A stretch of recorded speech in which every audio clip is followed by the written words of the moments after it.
قرآن و سنت سے ہٹ کر نہیں ہے. بحیثیت غیر مسلم بھی مجھے شرم آتی ہے کہ آپ یہ منافقت کا کام کر رہے ہیں. بحیثیت پارلیمنٹیرین کے، بحیثیت اپر ہاؤس کے ممبر کی حیثیت سے میرے لیے بھی شرم کا مقام ہے اور میرے لیے ڈوب مرنے کا مقام ہے کہ ہم بیٹھے یا صرف دیواروں سے باتیں کریں اور کوئی منسٹر سننے والا نہیں ہے. سر اس کا مجھے چیئرمین صاحب ایک مجھے بات بتا دیں کہ بجٹ پر ہمارے بولنے کا فائدہ کیا ہوگا؟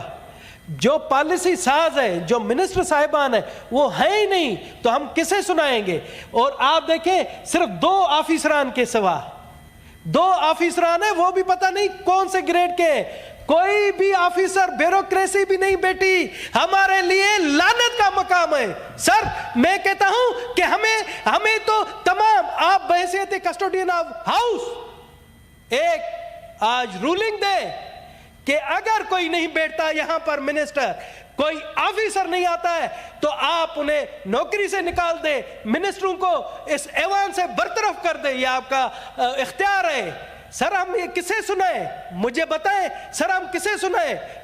کس طرح سے یہ بھاری بھرکم یہ کتابیں یہ بیوروکریسی نے بنا کر رکھی ہیں. یہ دیکھیں بھاری بھرکم کتابیں. ہمیں کہا گیا ہے کہ جی ہم عوامی نمائندے بجٹ پر بحث کریں. سر یہ 14 دن دیے جاتے ہیں اس بحث کے لیے.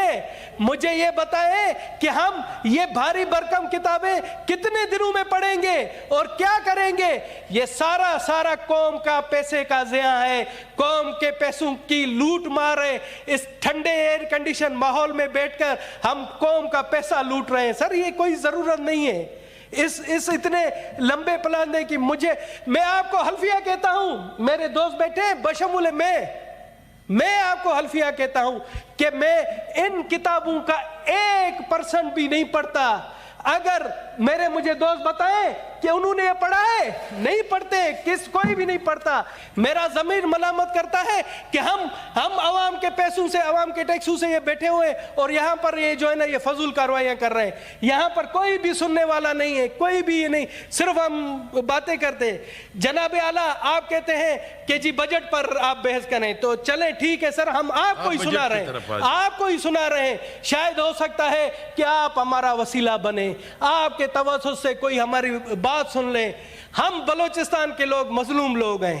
سر جب میں بجٹ بک دیکھتا ہوں، موجودہ PSDP دیکھتا ہوں، یہ بک ہے.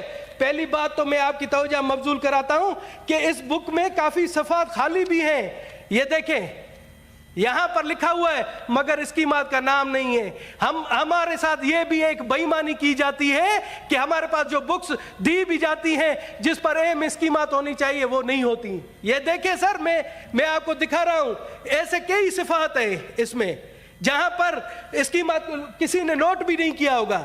میں اس لیے نوٹ کرتا ہوں، میں دیکھتا ہوں کہ ہمارے بلوچستان کی اسکیمات کتنی ہیں.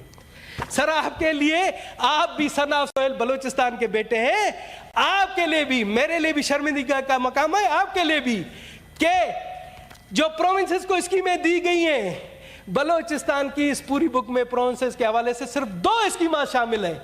سر میں تو کہتا ہوں، کہتے ہیں کہ جی بلوچستان 44% ہے زمین کے حوالے سے، اور اس بک میں پروونسز کے حوالے سے 2 اسکیمیں. میری بات ہوئی تھی ہمارے CM بلوچستان سے تو میں نے کہا جو آئے جو یہاں پر مشترکہ مفادات کی کونسل ہے تو انہوں نے کہا کہ جی میں 72 اسکیمات لایا ہوں اور 72 کی 72 ہوں گی، مگر آج میں دیکھتا ہوں ان 72 میں سے صرف 2 اسکیمیں منظور ہوئی. سر یہ ظلم ہے. آپ ثنا سہیل بلوچستان کے بیٹے، اگر آج آپ نے یہ نہیں کیا تو میں یقین جانتا ہوں میں تو بلوچستان میں جاؤں گا، مجھے تو گندے انڈے پڑیں گے، سب کو گندے انڈے پڑیں گے. بلوچستان کی عوام ہمیں نہیں بخشے گی. سر آپ اسی طرح سے آئیں، NHA نیشنل ہائی وے اتھارٹی کا بجٹ ہے، 180 ارب روپے کا بجٹ ہے. اس بک میں آپ سن لیں میرے پیپلز پارٹی کے دوستوں، نون لیگ کے دوستوں، گمرو صاحب نے اچھی بات کی. گمرو صاحب نے کہا پیپلز پارٹی نے اسٹینڈ لیا ہے کہ جو صوبے جو کم ترقی یافتہ علاقے ان پر پیسے خرچ کیے جائیں. تو گمرو صاحب آپ دیکھیں بلوچستان کا ایک ہائی وے جسے ہم کہتے ہیں کہ دہشت گرد شارہ ہے، خونی شارہ ہے. سیدال ناصر صاحب آپ مجھے بتائیں، آپ بھی اس ایریا کے مجھے بلوچستان کا کوئی ایسا بندہ بتائیں کہ جس بندے کی اس خونی شاہراہ نے جان نہ لی ہو. کراچی سے جو کوئٹہ تک شاہراہ ہوتی ہے اس پر اتنے لوگ شہید، میں ان کو شہید کہوں گا، اتنے لوگ شہید ہوئے جتنے بلوچستان میں دہشت گردی میں بھی نہیں ہوئے. اس لیے ہم نے اس شاہراہ کا نام دہشت گرد شاہراہ رکھا ہوا ہے. اور اس مسئلہ کیا ہے؟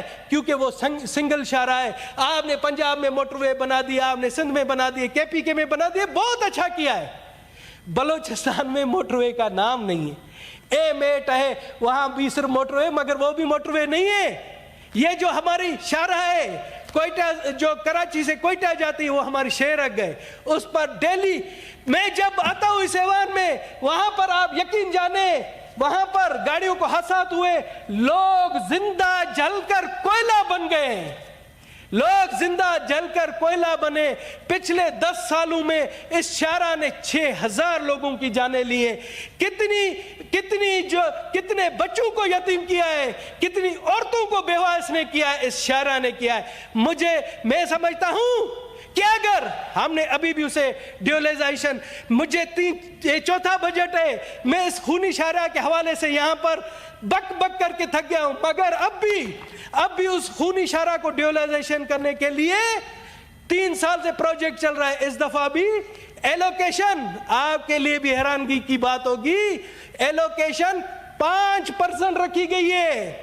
جناب اعلیٰ اگر اسی طریقے سے وہ 5% دیں گے تو یہ شاہراہ 20 سال میں کمپلیٹ ہوگی. اور 20 سال میں جتنے جنازے اٹھیں گے، جتنے لوگ اس میں شہید ہوں گے، اس کے قاتل ہم اور آپ ہوں گے. اگر ہم نے ابھی بھی اس چیز کو نہیں سمجھا تو میں سمجھتا ہوں اس کے قاتل ہم اور آپ ہیں. مگر یہاں پر ضمیر مر چکا ہے، اس پر کوئی بھی توجہ نہیں دے گا. جناب اعلیٰ مجھے تو حیرانگی ہوتی ہے جب میں بجٹ پڑھتا ہوں اور دیکھتا ہوں کہ اس دفعہ بھی 8000 ارب روپے کا خسارہ ہے. پچھلی دفعہ بھی 7000 ارب کا خسارہ تھا. اس سے پچھلی دفعہ بھی خسارہ ہے، خسارے پر خسارہ. اور یہ خسارہ ہم قرض لے کر پورا کر رہے ہیں. تو ہم کہاں ڈوبتے جا رہے ہیں سر؟